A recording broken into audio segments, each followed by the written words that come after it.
In my conversations, I talk to a lot of women who tell me, I never meant to start a business. Maybe they were in a career transition and took on a few projects, or they just started sort of helping out an old colleague. And a few years in, surprise, they've got a business on their hands. And if that's you, then this episode is for you.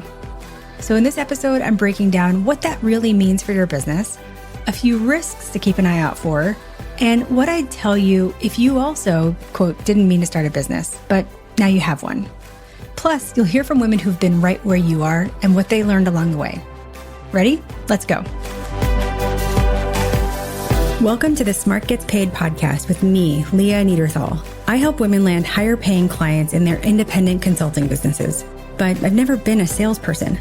My background is in corporate marketing, and when I started my first consulting business, I learned pretty quickly that it's about 1,000 times harder to sell your own stuff than it is to sell someone else's.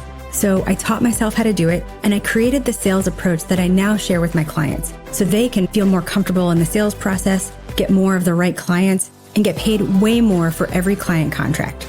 So whether your client contracts are $5,000, $100,000, or more, if you want to work with more of the clients you love, do more of the work you love, and get paid more than you ever thought you could, then you're in the right place.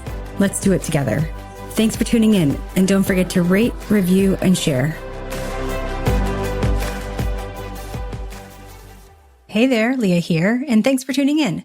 I hope wherever you're listening to this, wherever you are right now, I hope you're having a great week, making some good progress in your business, and taking some time for you. So today we're talking about something I've been hearing more and more lately. It's this phrase that women say to me when we first meet or when we first start talking about them joining the academy. They'll say to me something like this: I never meant to start a business, or I never pictured myself as a business owner, or I never set out to be an entrepreneur.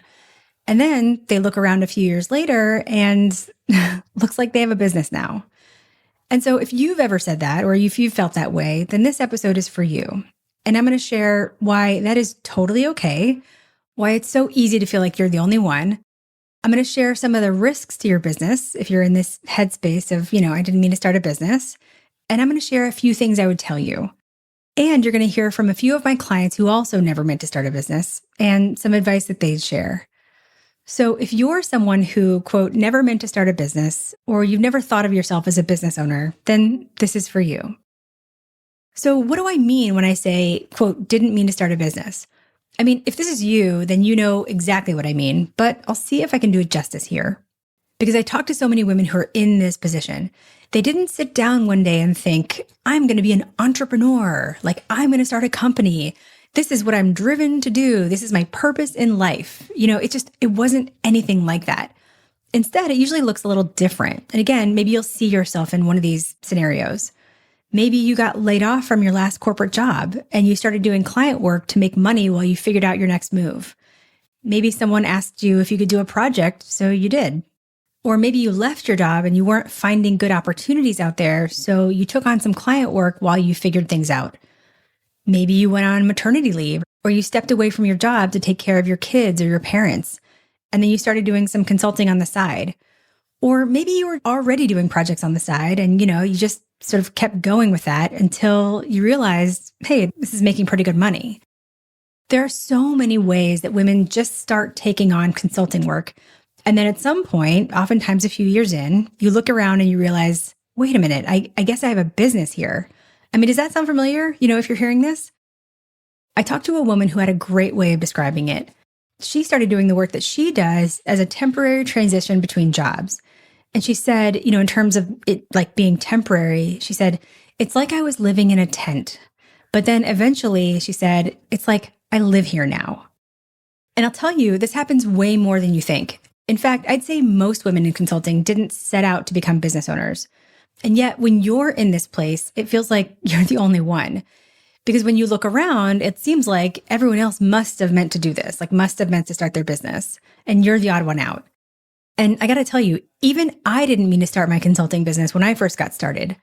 And even I never expected that I'd be here at this point with this business.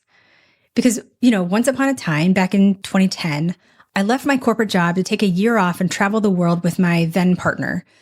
And we spent a few weeks backpacking in Central America, going from city to city, like every other day. And it became such a blur and we were exhausted. And we realized that we weren't even experiencing any of the places we were in because we were just moving so fast. And so after a few weeks, we sat down and we were like, this is not sustainable. And so we said, instead of trying to fit the entire world into a year and then go back to a corporate job and live the rest of our lives under, fluorescent lights, why don't we start a business that would allow us to live anywhere? So we did. My background was in marketing and her background was in nonprofits. So we decided to do marketing for nonprofits and social enterprises. And that became our first consulting business. And we created it not because we were like, we want to be entrepreneurs. It was just, something we decided to do to solve a problem we had at the time. So fast forward 4 years from that point, and at that time, I stepped away from that company and some of the other businesses we had started, and I started working with clients one-on-one to share what I'd learned about running and growing businesses. And that was like 10 years ago at this point. I started working with one client and then another and then another. And then I started seeing all these commonalities and the problems we were solving. And I created a program to teach more women. And then I created another program. And so now, 10 years later in my business, like here I am running a business where I get to help women learn how to get more of the right consulting clients into their businesses and get paid more for their consulting work. And I never, ever pictured that I would be here. I mean, I'm from a family where like people have jobs with names, like doctor, physical therapist. My sister was a teacher. Before I started the business, I was like the corporate sister, the one who just went into business. And then when I started doing consulting, no one even knew what I did or could even describe it. But again, the point is, even I didn't set out to start a business. And here I am. And here's the truth. I've been doing this for over 10 years. I talk to literally hundreds of women every year. And I can tell you, more people accidentally started a consulting business than intentionally started a consulting business. So if you've ever felt like you're behind because you didn't mean to start a business or you think you're the only one, you are not alone. So why am I bringing this up right now? Well, partly it's because I'm hearing it more and more. I mean, I've been hearing this for years, but I feel like there are more women now, a few years into their business, who I'm hearing say this. And a lot of women have found themselves in this position of doing consulting work because of forces outside their control. The economy or layoffs or corporate restructuring. And jobs that used to feel like a safety net just aren't anymore. And in the last few years, especially, I've been hearing women say, I didn't really mean to start this, but, here I am. I feel like maybe it's this wave of women who started their business like just before COVID or like during the pandemic. Women who are now a few years in and realizing they still kind of like, quote, live in a tent, if we're going to sort of keep going with that analogy. I mean, just the other day, we kicked off a new group in the academy, and 2 of the women in the group bonded over this exact thing. After a breakout, they came back and said, we both kind of didn't necessarily set out to start this company. Like we started doing the work that we're doing, and it was growing and sort of snowballing. And then it was like, oh, I think I have a company. But then they also said, it feels like everyone's just a little more intentional and more organized than I am. And so over the years, I've heard this enough that I felt like it was time to talk about it directly. Because when I hear women say, I, quote, didn't mean to start a business, what I also hear underneath is a little bit of doubt. Like, am I doing this right? Am I behind everyone else? Everyone else must have meant to do this and I didn't. And that can feel really lonely. So I want to share this with you now because if this is you, if you find yourself in your business without having planned it, I want you to know that not only are you not alone, but you can absolutely build something intentional, sustainable, profitable, and still have the life you dreamed about from exactly where you are. But you know what? I mean, who could blame you for feeling like what you were doing, quote, wasn't starting a business? Because think about what we've all been shown about what it looks like to want to start a business, right? Like in the media, in society, it's all these stories of like tech founders or Shark Tank or like entrepreneurs chasing funding. And we're told that starting a business looks like raising money and pitching investors or scaling fast or going public or becoming a unicorn or whatever. And if that's a picture of entrepreneurship that we've been sort of fed, which is so different than, just starting to like take some projects here and there and seeing how it goes, then of course you wouldn't feel like you, quote, started a business because it doesn't match your experience and it doesn't match how you feel inside. And so when we don't match that, it's easy to think, well, I'm not really running a business. I'm just helping people. I'm just using what I know to solve problems for clients or my old colleagues or whatever. But here's the truth. There are businesses of all shapes and sizes. I mean, there are more businesses that are medium sized that you've never heard of than there are unicorns. And so, even if you do what you do on a small scale, if you're providing a service and getting paid for it, then you do have a business. Like the startup founder who's chasing funding, that's a business. And the woman who started decorating cakes and they were so beautiful and she got so many compliments on them that she began selling them, like my friend Christina did. That's also a business. And so is what you're doing. So I feel like we need to stop sort of like selling ourselves short because we don't match the version of, business, air quotes, business that we see in the media. You might not be chasing investors or building an AI agent, but if you're working with clients, if you are helping people and charging for it, then you do have a business. Full stop. So let's talk about some of the risks, because if you're in this place, if you didn't mean to start a business, like even if you're not thinking about it that seriously, then there are still some very real risks to keep an eye out for. And I don't say any of this to scare you. I say it because I've seen it happen over and over to women who are exactly where you are right now. And I just want to shine a light on some of these so that you can avoid falling into these traps. And so there are 3 big risks I want to shine a light on. Risk number 1, you never really take the reins. So the first risk, if you didn't mean to start a business and you sort of keep thinking of it as temporary, is that you never really take the reins in your own business. You don't put yourself in the driver's seat of your business. You end up kind of letting the clients be in the driver's seat. Because what happens is you let the business decide whether to keep running the business, right? You kind of think, well, if clients keep coming, then I'll keep doing this. But that's not how businesses work. Sitting back and waiting for clients to come to you is a recipe for fizzling out. And fizzling out is just kind of another way of saying that your income drops to the point where you can't support yourself and your family and you have to get a job. And then I hear so many women say, they'll be like, well, I guess it just didn't work out. But what that really meant was that you didn't try, like you weren't the driver. You let your clients dictate your future, not you.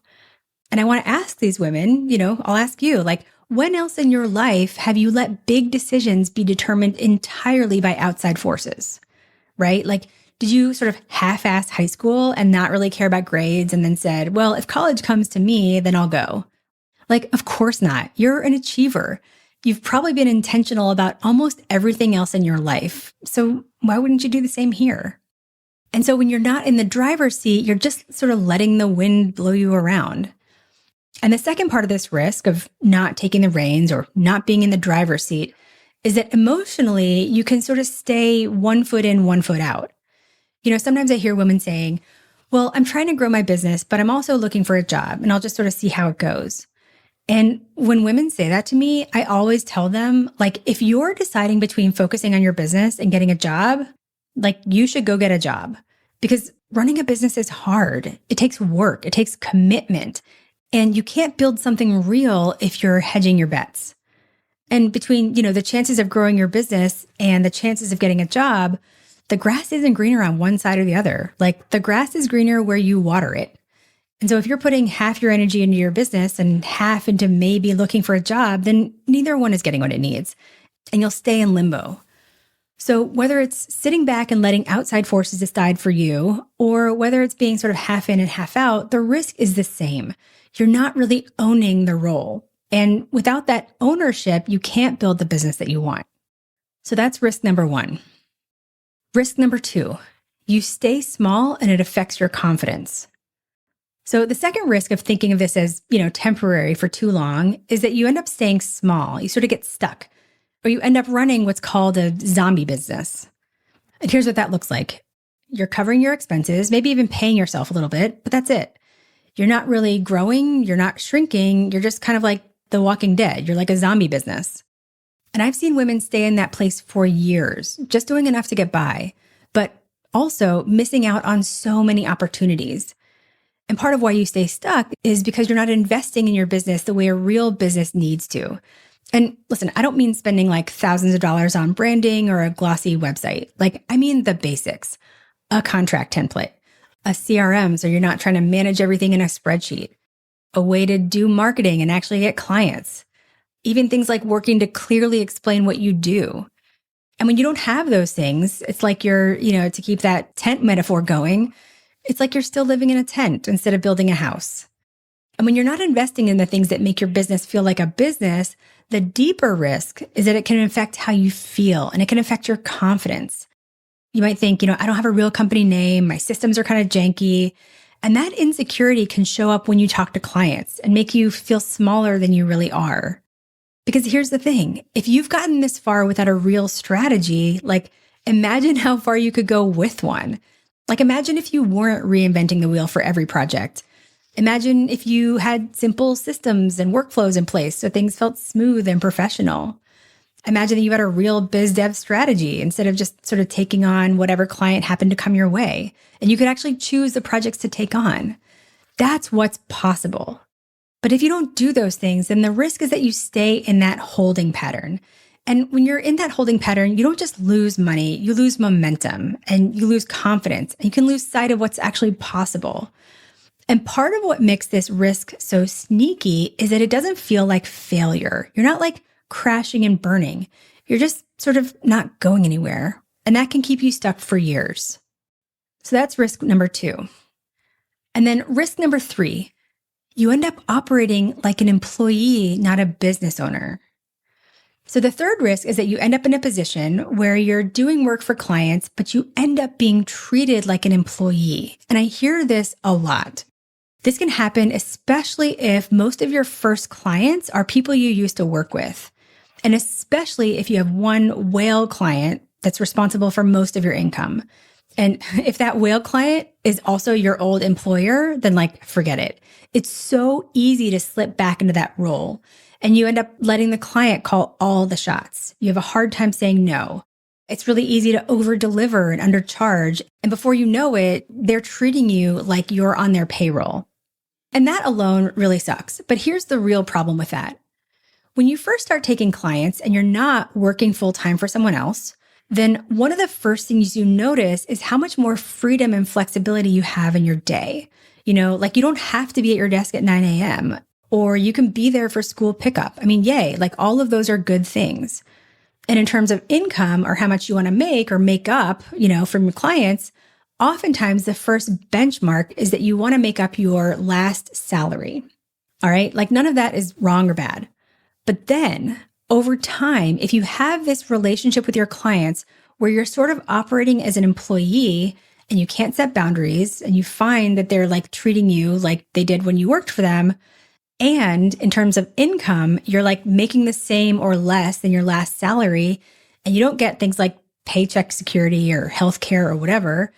And since you're basically a full-time employee by another name without the freedom or flexibility that you hoped for, that's when you start to wonder, why am I even doing this? Wouldn't it just be easier to go back and work for somebody else? Because you're not getting the freedom benefits and you're not getting the money benefits, right? And so it's this cycle. And you're working so hard with this one client that you don't have energy or time to get other clients. And then you're sort of stuck, right? So the third risk is that you never make that mindset shift into being and really feeling like a business owner.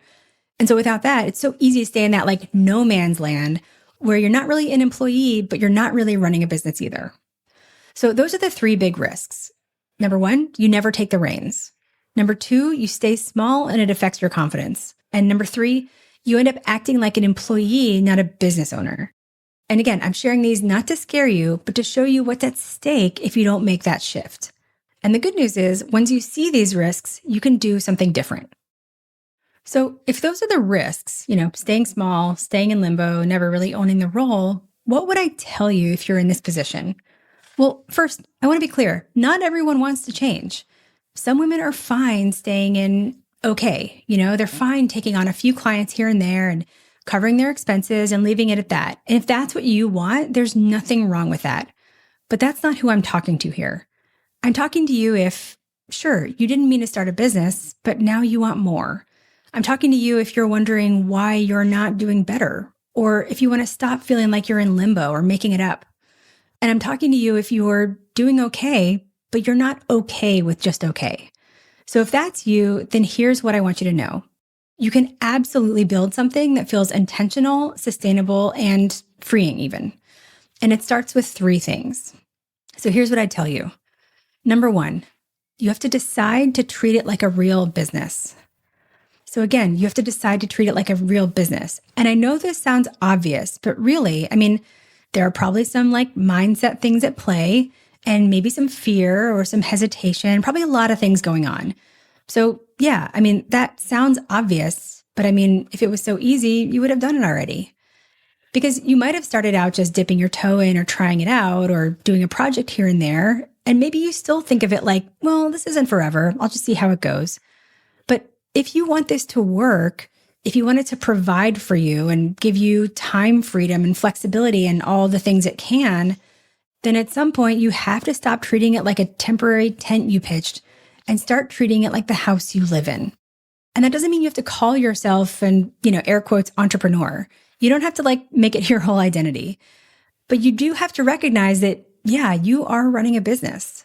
Because if you don't see it that way, then you won't treat it that way.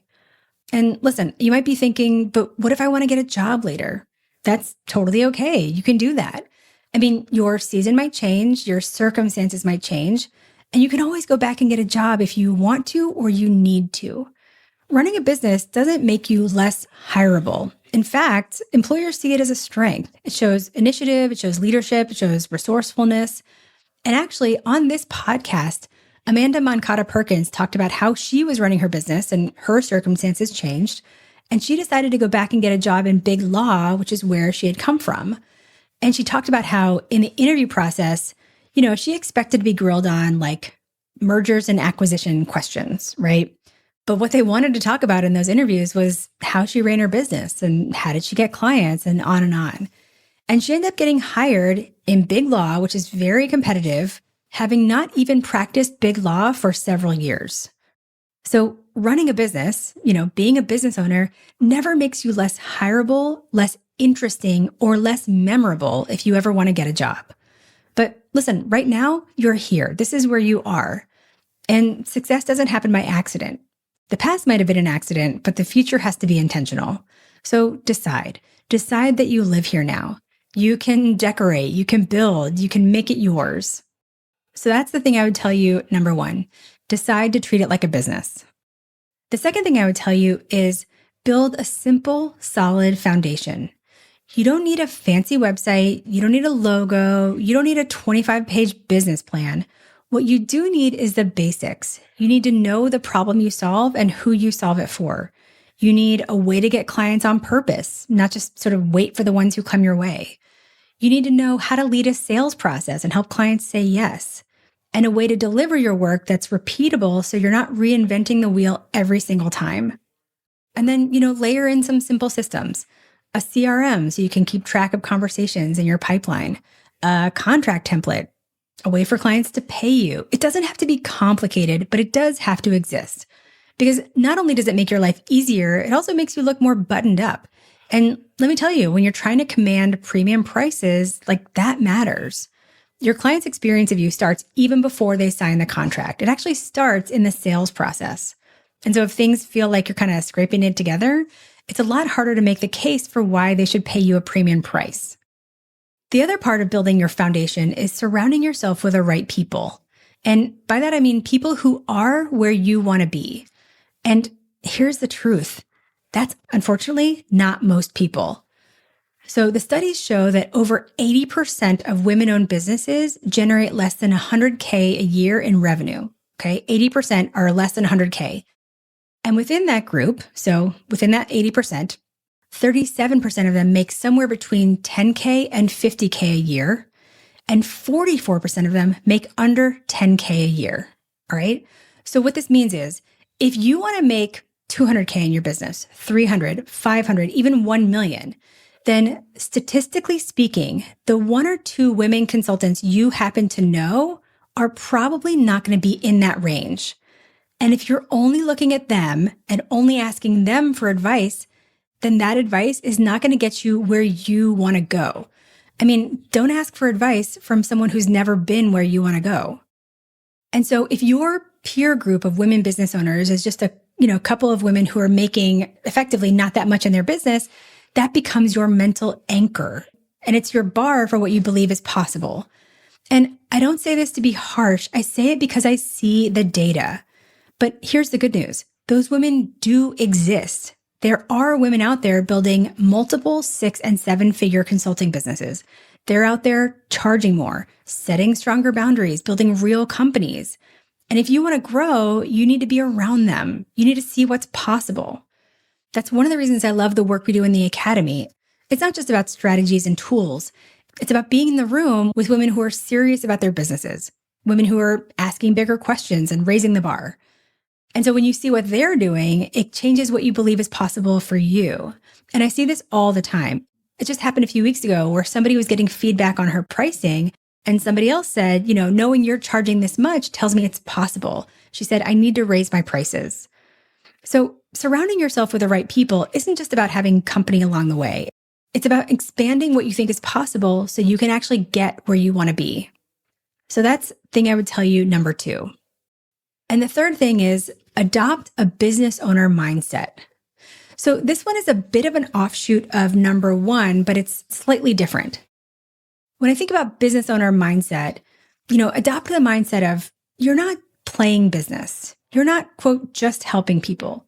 You are running a business. And that means stepping into a peer mindset instead of an employee mindset. Because if you keep letting clients treat you like an employee, you'll keep bumping into the same problems. You won't charge enough. You're going to have a hard time saying no. You'll struggle to set boundaries. You will work so hard on the one client that you won't have time or energy to do business development to get other clients. But when you shift into a business owner mindset, things start to change. You start to see yourself as a peer, not their subordinate. You start to teach clients how to treat you, which is with respect. You start to command higher fees and run the business on your terms instead of letting clients run it for you. It's a huge mindset shift. And here's another important part of that mindset shift. Not staying in planning mode forever.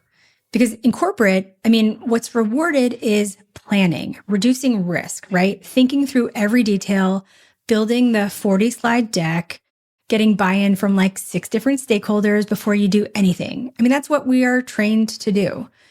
But as a business owner, planning doesn't get you where you want to go. What's more valuable than planning is doing. The women who get stuck are the ones who spend 6 months writing a business plan or perfecting their website or debating their logo or going back and forth in that endless cycle of should I start an LLC or should I start an S Corp? The women who grow are the ones who get something out there quickly, even if it's not perfect, and then adjust as they go. And I got to say, the business plan one kills me. If you're a consultant, you don't need a full business plan. Actually, here's a consulting business plan in 7 words. Ready? Get clients, do the work, get paid. When you're running a consulting business, especially if you're a solopreneur, it's really as simple as that.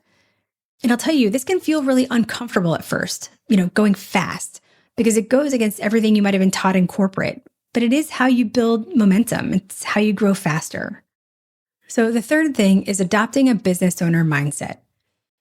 And if you take nothing else from this episode, let it be this. You're not just doing work on the side. You're not playing at business. You are running a business. And once you believe that, once you act like it, you'll start to show up differently. So those are the 3 things I would tell you.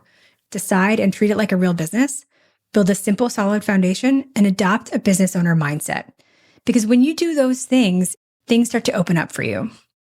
Now, I don't want you to just hear it from me. I want you to hear it from women who've been exactly where you are. Women who also didn't mean to start a business, but who found themselves here, figuring it out and who've learned so much along the way.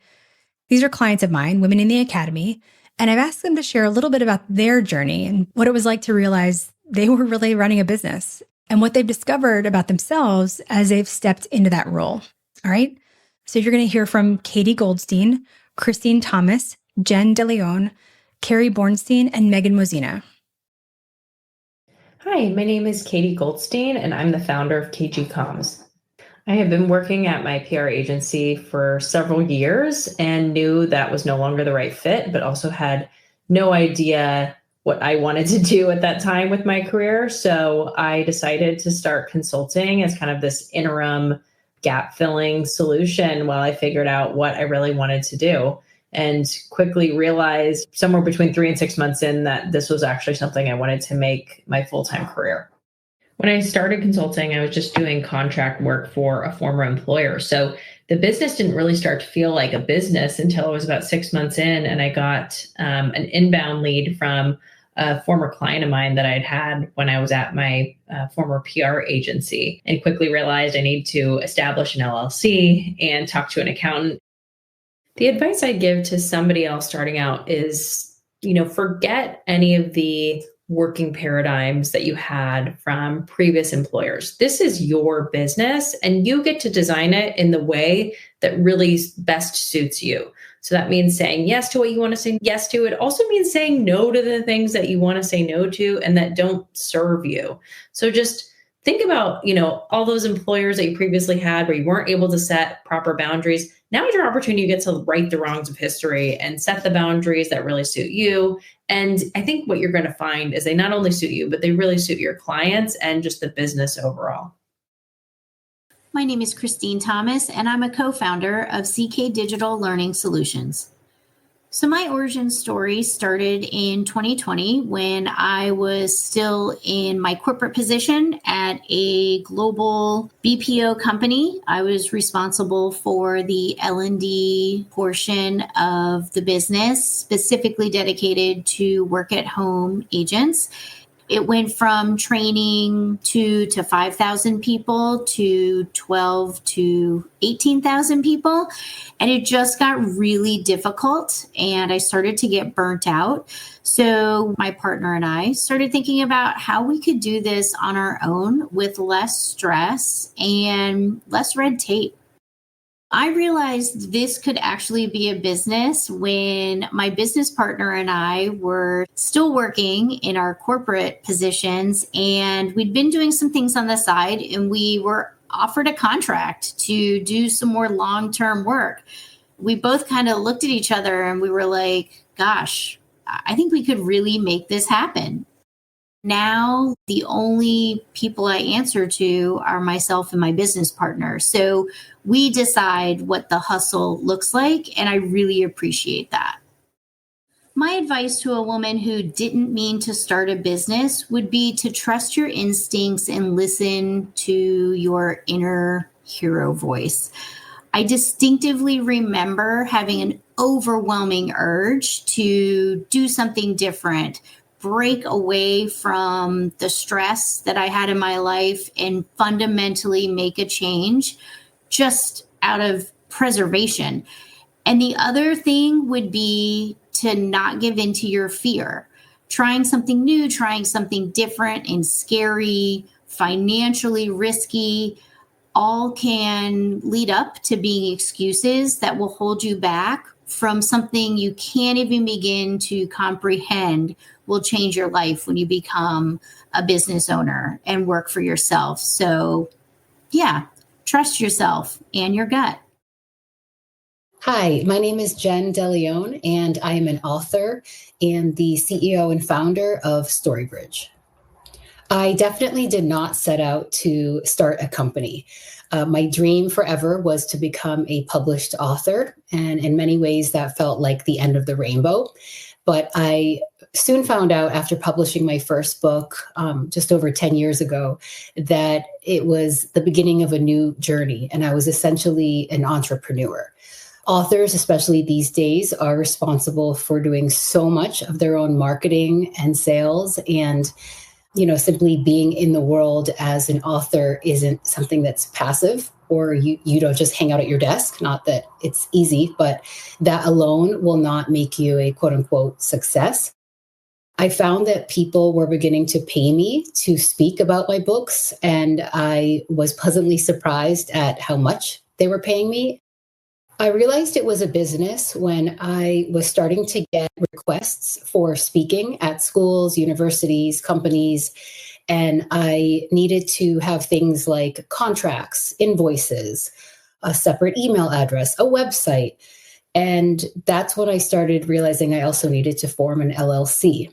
So I guess that's how I kind of realized this is a business.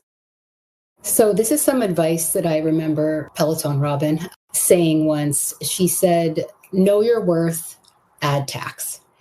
And it stands out for me because I think knowing your worth is a lifelong journey.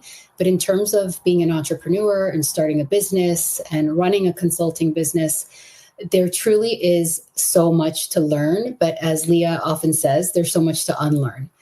And I think there's this misconception that if you love doing the work, that somehow you should also be doing that for free, or somebody might ask me to do something for free or at a reduced price. And then I think, know your worth, add tax.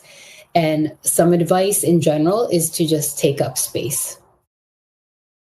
Hi, I'm Carrie Bornstein, and I run Carrie Bornstein Consulting. I had spent about 12 years as CEO of a small nonprofit, and when I knew that it was time to make a transition, I spent probably close to a year actually looking for jobs, and I ended up, not really finding anything that I was so excited about, nothing that panned out. So there were two different possible projects that I was able to take on that had kind of a public search for them. And I figured, well, I can take these in addition to a full-time job, or maybe it'll just buy me some time. And along the way, I started realizing wait, maybe this isn't buying me time. Maybe this is actually what I want to do. So I said, you know what, let me take 3-4 months, just pour myself into this, stop the job search and see what happens. And it really took off.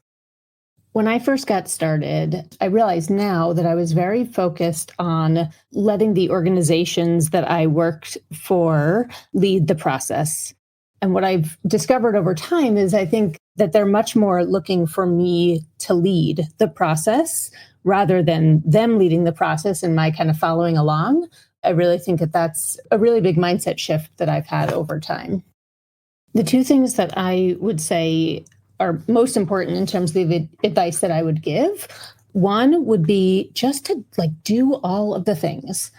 I would never say that to somebody who is a couple of years into their business, but when somebody is just getting started, I would say I did this and I really am glad that I did.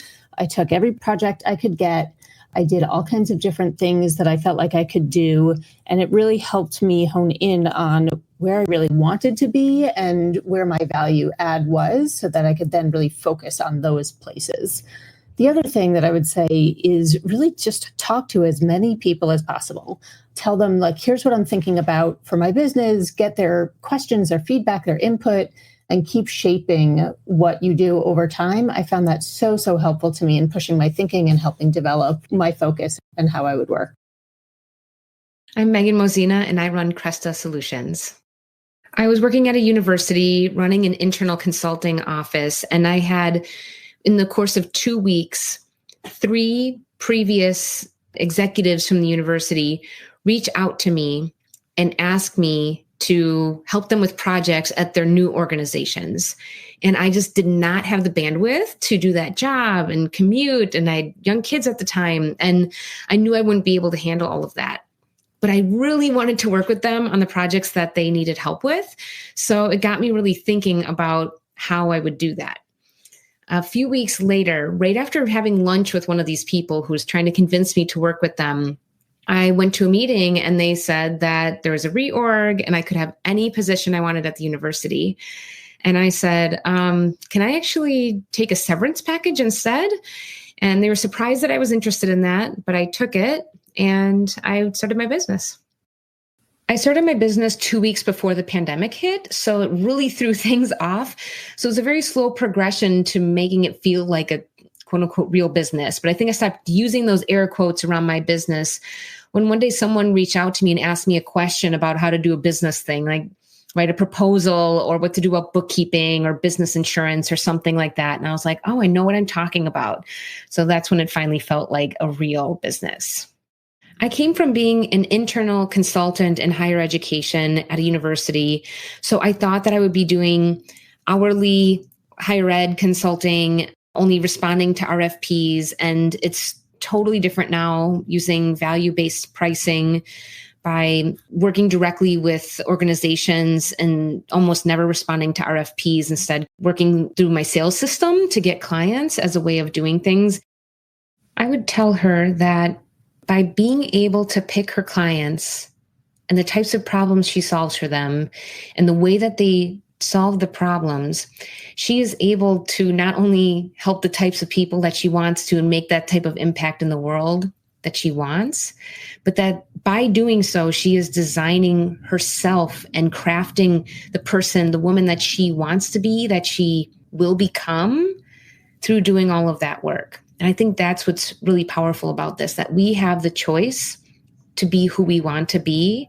There's more pressure to it, and it can be harder at times and discouraging at times, but it's worth it because we're in the driver's seat and we're getting to choose who we want to be and make that happen. All right. Huge thanks to Katie Goldstein, Christine Thomas, Jen DeLeon, Carrie Bornstein, and Megan Mosina. All right. So let's bring this home. So if you've ever felt like you didn't mean to start a business, or you've questioned whether you're really sort of, air quotes, doing it right, I hope you take this episode as a reminder that you're not alone. So many women are in the exact same place. And you don't need to fit some stereotype of what entrepreneurship is supposed to look like in order for your business to be real, because it is real. And it can be so much more than a stopgap or a temporary project or something you fell into. If you choose to, if you decide to treat it like a business, it can become something sustainable, something that brings you a lot of joy, and something that gives you freedom and income beyond what you ever thought was possible.